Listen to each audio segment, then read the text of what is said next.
De fleste samtaler stopper, før de bliver interessante. Det her det er et forsøg på at blive lidt længere, også når vi er uenige. Samtaleklubben i dag med René Blumentoft og Stefan Tilstrøm. Stefan, ytringsfrihed, det er noget, vi i mange år har kæmpet for i Danmark, men er ytringsfrihed ved at blive en undskyldning for dårlig opførsel? Altså, jeg har den mening, at det synes jeg i større grad, det har, fordi det er ligesom noget, at ytringsfriheden, synes jeg, er noget, der bliver brugt mere i dag i takt med for eksempel den online verden og sociale medier, hvor at det er nemmere at give udtryk for sin mening, fordi ofte skal du ikke stå til regnskab for den mening. Havde vi to siddet og snakket over for hinanden, og man kommer med nogle kontroversielle emner, og man siger noget, jamen så står man til ansvar for den person, man står overfor, og man kigger folk i øjnene. Her der sidder du for en skærm, du skriver en kommentar, og så kan du gå videre. Der kan være en forskel på den ytringsfrihed, vi anvender, når vi sidder face to face, og den vi anvender, når vi sidder online og debatterer. Ja, meget, synes jeg. Fordi vi har jo et ansvar for det, vi siger. Vi har jo ikke en ytringspligt, og vi har jo heller ikke, frataget konsekvenser af det ansvar, der vil være ved at komme med en eller anden given påstand om nogen. Det er jo ikke gratis. Nej, der er en lovgivning om for eksempel nogle racisme og had og injurier og sådan nogle ting. Det er klart, det skal der selvfølgelig også være. Men ja, jeg synes generelt mere, når man sidder med folk og snakker om tingene, så det er også nemmere at læse folk og se folk an i forhold til de reaktioner, der kommer på forskellige meninger.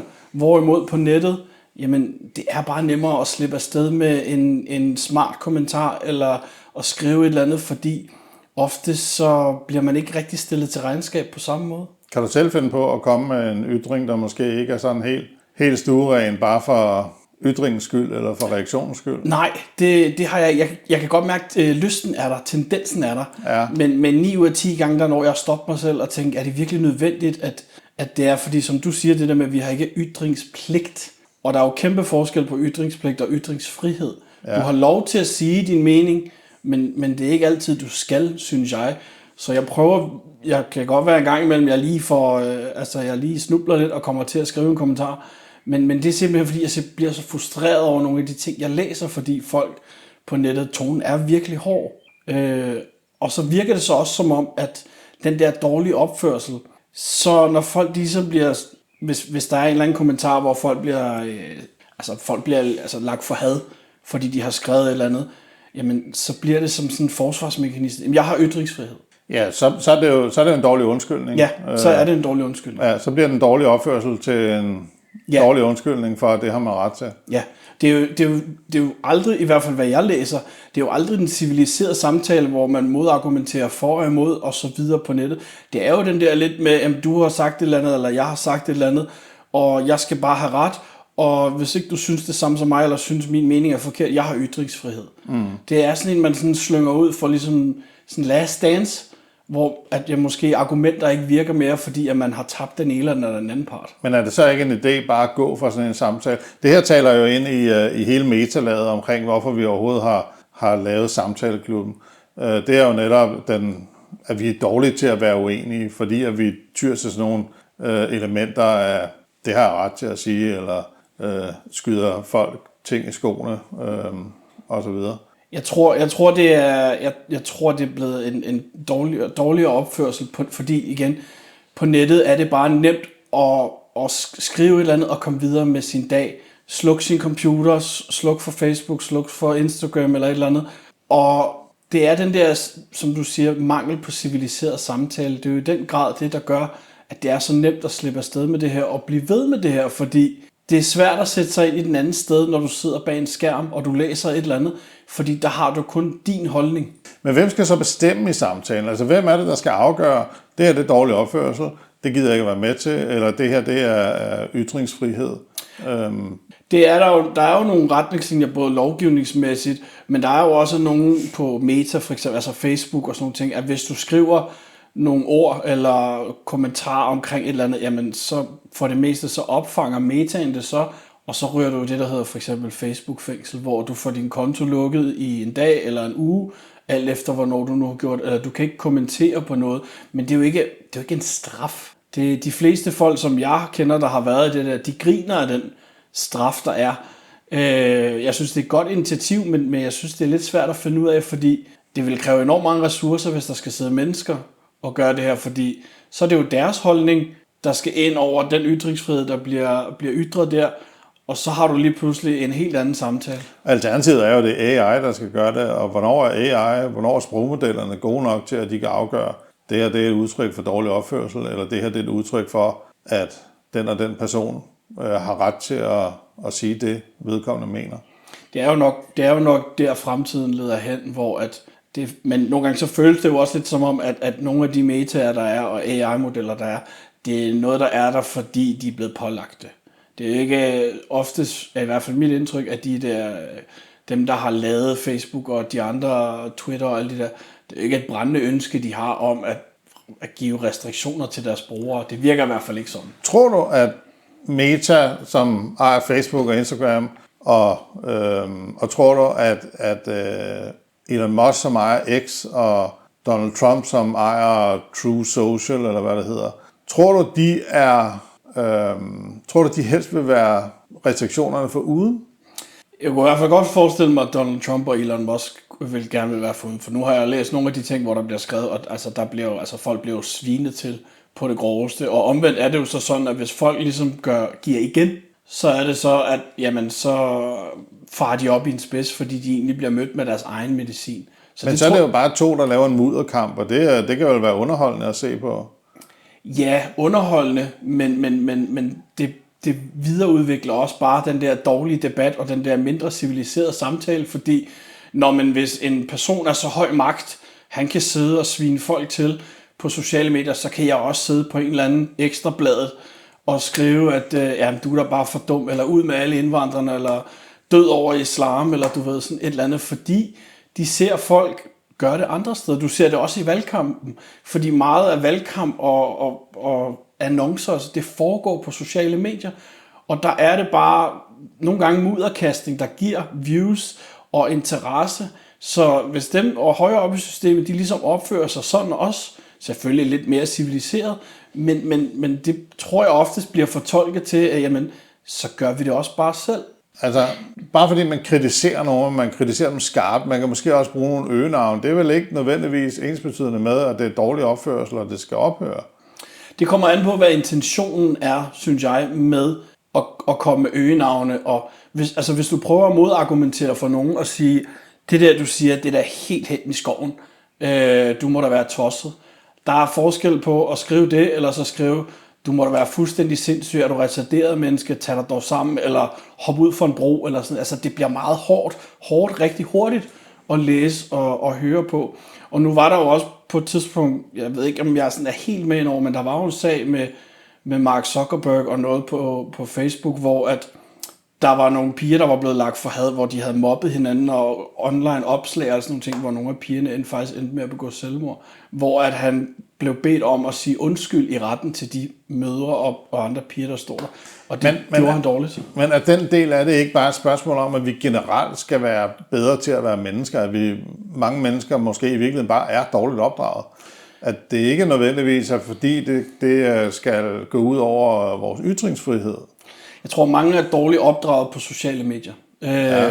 Fordi mange af de unge mennesker, de er vokset op med sociale medier. Helt meget af deres liv omhandler sociale medier. Og så er der den lidt ældre generation, som måske har nogle lidt interessante holdninger i forhold til den tid, vi er i nu. Hvor for eksempel der er mere fokus på ligestilling, og der er hele kønsdebatten og alle sådan nogle ting. De er måske lidt mere old school, hvor at, jamen, sådan ytrer de sig ned på tastaturet, men de tænker måske ikke så meget over konsekvensen. Så jeg tror, det er en blanding af dårlig opdragelse på nettet, og så at nogen har svært ved at følge med på den måde i hvert fald. Hvem har den dårligste opførsel? Hvis vi skal prøve at lave altså nu er det bare, vi er jo ikke eksperter os to. Nej. Vi er ikke eksperter på det her område. Vi er bare helt almindelige mennesker. Men hvis vi skal prøve at sige, at de 0-10-årige, de 10-20-årige, de 20-30-årige, hvilket årti af mennesker opfører sig dårligst online? Altså, mine erfaringer, hvad jeg har læst med, og der kommer på mit feed, når jeg skoler og sådan nogle ting, det er faktisk lidt ældre mennesker. Det er folk 40, 50, 60 plus. Fordi man er opvokset gennem en anden tid, og man har måske nogle holdninger. Jeg har også nogle holdninger til ytringsfrihed, jeg har også nogle holdninger til udlændingepolitik og alt sådan nogle ting. Og førhen, når man ligesom skulle ytre sig, så ytrer man sig ikke på nettet, fordi det man ikke vokser op med, der ytrer man sig blandt sine venner. Og der kunne man måske godt have forskellige holdninger, så der var måske en lidt mere civiliseret diskussion. Men her igen, der kan du bare logge på en computer, og så kan du skrive lige næsten, hvad det passer dig, og så kan du smutte igen, fordi du står ikke til ansvar over for det andet menneske. Men kan det hænge sammen med, at når vi taler sammen med vores venner, eller ikke nødvendigvis venner, men folk, vi har en idé om, vi sidder i samme forståelse med, så kan vi også være lidt mere bramfri. Altså, så får vi testet nogle af de her ytringer af, inden vi kommer ud i den store virkelighed, men at vi simpelthen kan få testet trykprøvet nogle af de her ting med nogen, vi er trygge ved. Jeg tror helt bestemt, når man vokser op, og man har nogle meninger ud fra nogle ting, man har set og oplevet, at når man ytrer dem omkring sin omgangskreds, venner og familie, så er der jo som regel en modreaktion. Om den er positiv eller negativ, men der er en eller anden form for modreaktion. Og hvis man bliver mødt med det der, det er farligt at tænke sådan, eller ej, det synes jeg godt nok er skævt, det skulle du måske lige overveje, eller også fordi så i ens nærområde, eller familie og venner og sådan ting, så i hvert fald det, jeg oplevede, der er, at man kan tage hinanden lidt under armene og så prøver vi lige at undersøge det her. Det virker også tit og ofte som om, at dårlig opførsel med hensyn til ytringsfrihed, det er sådan en frustrationsting, fordi man er vred over et eller andet, man er sur eller man er skuffet, og så skal man bare ud med det for at komme ud med det, og så går man videre. Hvorimod der er det nemmere, at når man vokser op med det og sådan nogle ting, jamen, så kan man se, som du siger, man kan teste vandene ved familie og samtaler, og det gør måske også lidt nemmere at navigere i, men igen, unge mennesker, de lever på meget på sociale medier. De er bedre trænet i at opføre sig, eller agere på, og interagere med andre mennesker på sociale medier.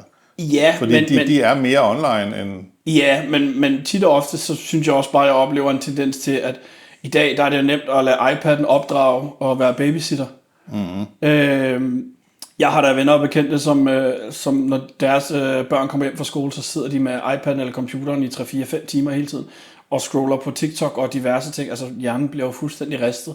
Og de ting, de ser på de sociale medier, og det er jo sjældent, at forældrene har tid og overskud til at spørge, eller hvad ser de på de her sociale medier? Så ja, de har i hvert fald muligheden for at blive bedre opdraget på sociale medier. Jeg synes bare tit og oftest, at ressourcen ikke er der for forældre. Så nu skal jeg selvfølgelig ikke skære alle over med en gang. Nej. Og det her er måske også et emne til et helt andet afsnit, fordi det her med den digitale opdragelse generelt, den mangler. Generation X mangler den jo, fordi vi ikke har haft, altså vores forældre kendte ikke til sociale medier, før deres børnebørn introducerede dem for det. Så det er måske en helt anden snak. Men er du ikke bange for, at hvis vi sætter for mange begrænsninger, både for os selv, men over for andre, at vi simpelthen gør kål på ytringsfriheden? Jo, det er jo en svær balance i forhold til, hvor skal grænsen gå for ytringsfrihed, og hvor skal grænsen gå for, hvad vi tolererer, og hvordan vi er over for hinanden. Det er jo et etisk spørgsmål, og igen, hvem skal bestemme det? Og hvis der er nogen, der skal sidde og bestemme det, så er der nogen, der er utilfreds med det, og nogen, der er tilfreds med det. Og så vil der opstå endnu mere, hvad kan man sige, behov for ytringsfriheden. Jeg har ikke svaret på, hvor det, men jeg synes i hvert fald, der skal i hvert fald ske et eller andet. Der skal være en eller anden form for, at ja, det kan godt være, at du har ret til at udtrykke dig. Jeg tror, det var LOC engang, jeg sad og så et afsnit med, hvor han blev interviewet med Clemens eller et eller andet, hvor han siger det der med, og det er jeg helt enig i med, at ja, vi har ytringsfriheden, men måske vi skal lade være med at bruge det over for nogen, som ikke har det samme. For eksempel, det var efter, der havde været et terrorangreb i Paris eller et eller andet, tror jeg. Eller sådan noget. Og jeg var også enig omkring det der med dengang med Mohammed-tegningerne, at ja, vi har ytringsfrihed i Danmark, men hvad gavner den her Mohammed-tegning eller et eller andet, fordi du kommer kun til at pisse en masse mennesker af. Det er ytringsfrihed, ytringsrespekt. Jeg synes, der skal være en større grad af ytringsrespekt, fordi de her mennesker, nu har jeg selv været udsendt som soldat, jeg har været nede og se, hvordan de her mennesker lever, de har ikke ytringsfrihed, som vi har. Og så synes jeg måske en gang imellem, man måske lige burde tage i sig selv og sige, det her jeg gør, er det noget, der kommer til at irritere og støde andre mennesker, og er det, der ligesom er min plan med det, eller er jeg egentlig bare frustreret og gerne vil ud med noget, fordi jeg har en dårlig dag? Eller? Men så skal der vel ikke være forskel på, om jeg må, skal eller bør sige noget, alt efter om det er fordi, jeg vil støde nogen, eller fordi det er min holdning. Det bør vel være den samme ret over for alle, hvis ikke vi skal vel ikke forskelsbehandle inden for vores egen lovgivning. Nej, det synes jeg ikke. Men det er jo igen, jeg synes, det handler om morale hos det enkelte menneske. Ja. At ja, du har ret til at udtrykke dig og ytre dig, men er det nu også det mest respektfulde, eller er det nu en god idé at gøre nu her? Det kan godt være, at du er utilfreds med, at du læser en eller anden artikel om nogle politikere, eller et eller andet, nogen, der har gjort noget. Men prøv vi skal finde den der lidt mere civiliserede samtale og debat frem igen. Det er okay, at der er andre folk, der har andre meninger om dig, og det er okay, at du er utilfreds med dem, men derfor behøver du ikke at svine folk til. Nej, man kan vel godt tale til deres intellekt. Ja. Som minimum. Men igen, der er også nogle mennesker, hvis de føler, at de skal tale med andre mennesker, eller ytre sig om andre mennesker, så har de så forudtaget en mening omkring de her mennesker og deres intelligens, at de bare ser ned på dem fra start af, og så er det bare en tabt samtale allerede fra start. Men er det ikke noget menneskeligt generelt? Det er jo ikke så meget med ytringsfriheden eller den dårlige opdragelse at gøre. Det er vel noget med, at vi altid ser os selv, eller i hvert fald størstedelen af den menneskelige masse ser sig selv som hørende til den bedste halvdel. Ja, vi er jo alle sammen den bedste bilist og kører og diverse ting. Ja. Så jo, man har jo en masse fordomme, man tager med ind i de her ting. Og der er det jo også det igen, det er svært at sætte sig et andet sted, når du sidder foran en skærm. Men er det ikke også vigtigt, at vi prøver at udfordre grænserne for ytringsfriheden? Altså er det ikke okay, at vi prøver at søge hen i nogle områder, hvor jeg ved godt, det her, jeg kommer til at skrive nu, det kommer til at støde nogen, men jeg gør det for ytringsfrihedens skyld. Jo, hvis det er din intention. Din intention er at teste noget grænser for ytring. Det er måden, du formulerer dig på. Det er okay at have nogle kontroversielle holdninger og sådan nogle ting, men hvis du kan argumentere for det for ytringsfrihedens skyld og for at få dine pointe frem, så jo, helt bestemt. Men det der med bare at have en eller anden skarp mening, og nu skal jeg skrive det her, fordi jeg mener, at alle indvandrere er kriminelle og skal vises ud af landet. Jamen, men hvis det er bare det, du har at sige med, så synes jeg ikke, vi skal tage ytringsfriheden derop, hvor vi skal teste den af, fordi det er ikke det formål, det har. Det har bare til formål af, at man skal ud med en eller anden sur holdning, og man skal prøve at overbevise andre om, at alt det her, jeg skriver, jeg har ret i det, jeg skriver. Så det, jeg synes, men det er vel ikke kun glade mennesker, der har ytringsfrihed? Nej, bestemt ikke. Det har sure mennesker også. Men igen, det er måden, du formulerer dig på. Om du bare formulerer dig uden påstanden og belæg og så videre, så synes jeg, man skal lade være. Og så synes jeg, men igen, hvor går grænsen? Hvem skal ind og bestemme det her? Vi kan jo se, der er jo verdensledere lige nu, der ytrer sig som om, at det var en folkesport. Ja. Om ting, de for det første ikke har den fjerneste forstand på, og for det andet sjældent har haft kildekritik overfor, og for det tredje, de ved måske i virkeligheden godt, at det er en decideret løgn, de påstår. Ja. Men de har vel også frihed til at ytre sig om det, de ytrer sig, til trods for, at det er faktuelt forkert. Man har vel ikke, selvom man har ytringsfrihed, man er jo ikke under strafansvar, ligesom man er, hvis man sidder i byretten. Så man må jo udtale sig om hvad som helst, også ting, der ikke passer. Ja, og det er jo det, der gør det svært med ytringsfrihed, fordi ytringsfriheden er jo til for, at vi skal kunne sige, hvad vi har lyst til. Og alle mennesker har en stemme, uanset om du er rig eller fattig, eller hvad du nu er. Alle mennesker har en stemme, og man har lov til at blive hørt.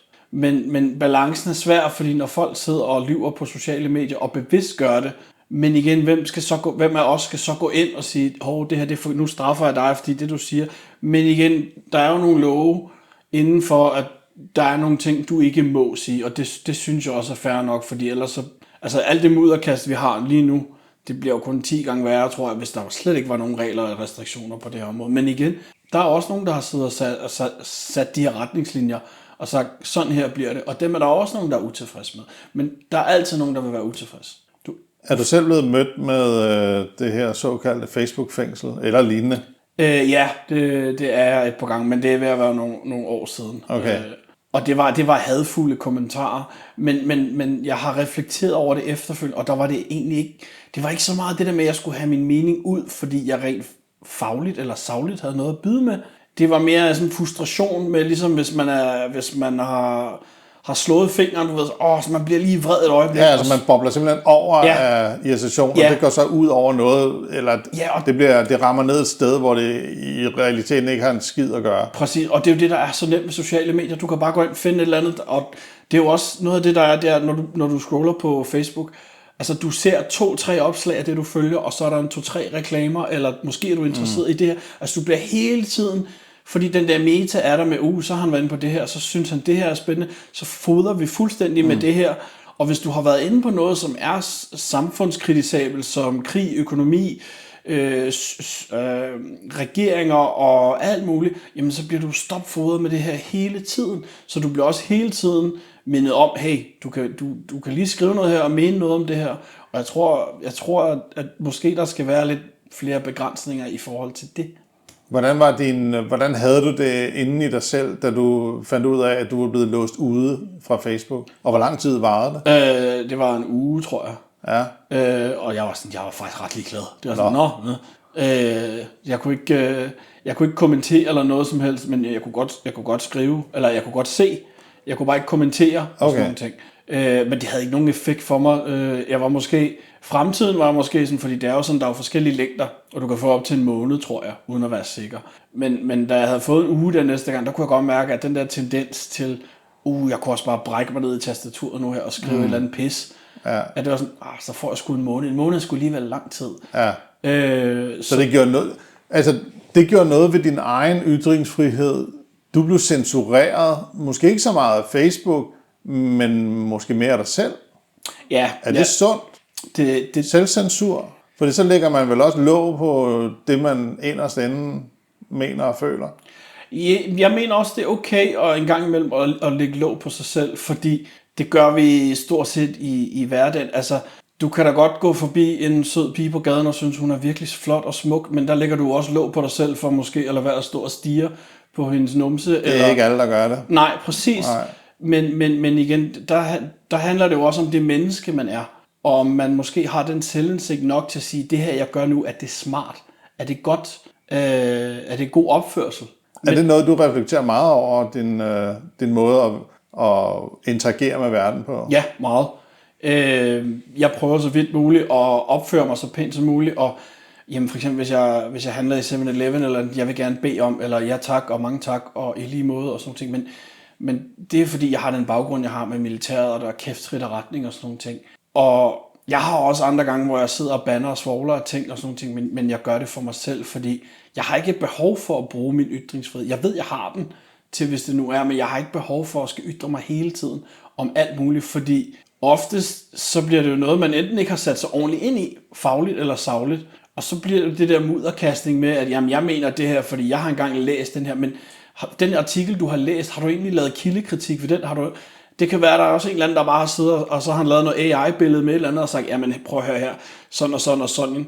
Jeg så et billede her forleden dag, hvor der var 3 piger, der var sat op ved siden af hinanden, og så stod der et eller andet med, at de her piger, sådan og sådan, de blev gruppevoldtaget i Tyrkiet, eller et eller andet, af en masse udlændinge, og så blev de slået ihjel.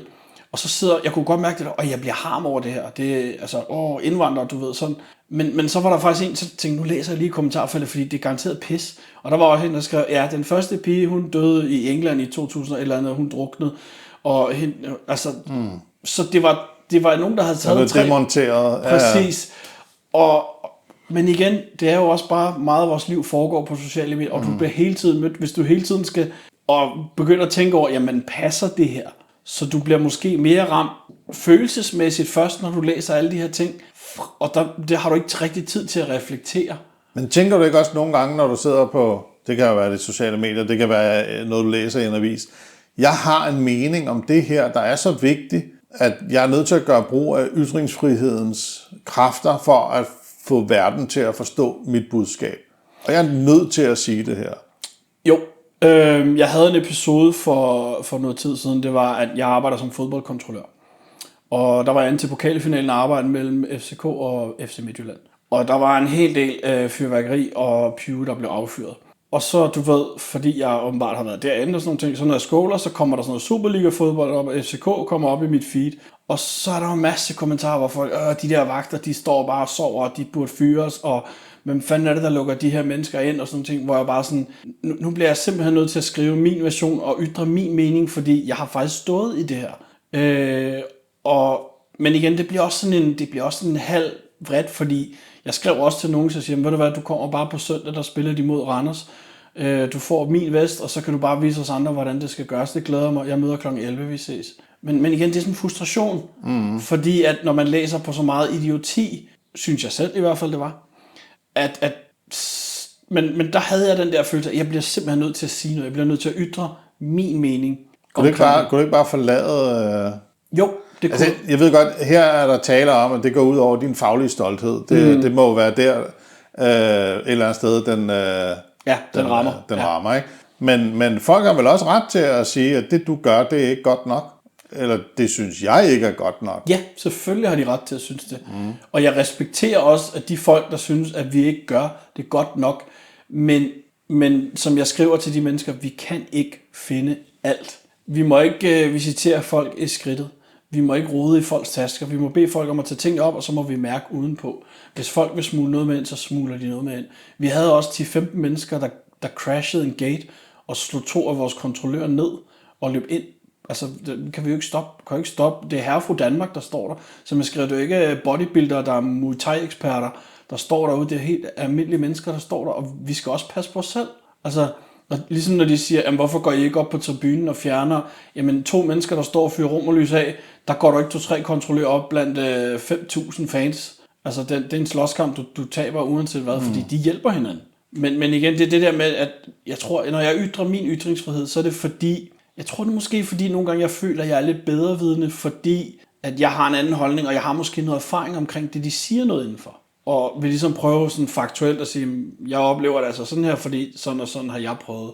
Og fordi man bliver så træt af at læse. Men det kan vel også godt blive tolket som dårlig opførsel fra den anden side, fordi du kommer med nogle holdninger, der er anderledes, og han har måske ikke den professionelle vinkel fra kontrollørens side, men han har individets vinkling fra deltagelse, sportsfanens side. Så der vil jo naturligt være en clinch. Det ved der, ja, men jeg tror måske, jeg har følt, at det de siger, det er bare noget, de siger, fordi de er utilfredse. De læser den her artikel, eller ser en video af, der bliver skudt fyrværkeri af, og så er de sådan, hvorfor bliver det ikke stoppet i indgang? Hvad er de vagter, der så overhovedet for? Men kan det ikke være dårlig opførsel at være bedrevidende? Jo, det kan det også. Det der med at skal sidde og sige, det er kun mig, der har ret, og I tager alle sammen fejl, det er også en farlig vej at gå af, fordi igen, det er jo det der med, at man tænker, at man måske er lidt bedre end andre mennesker.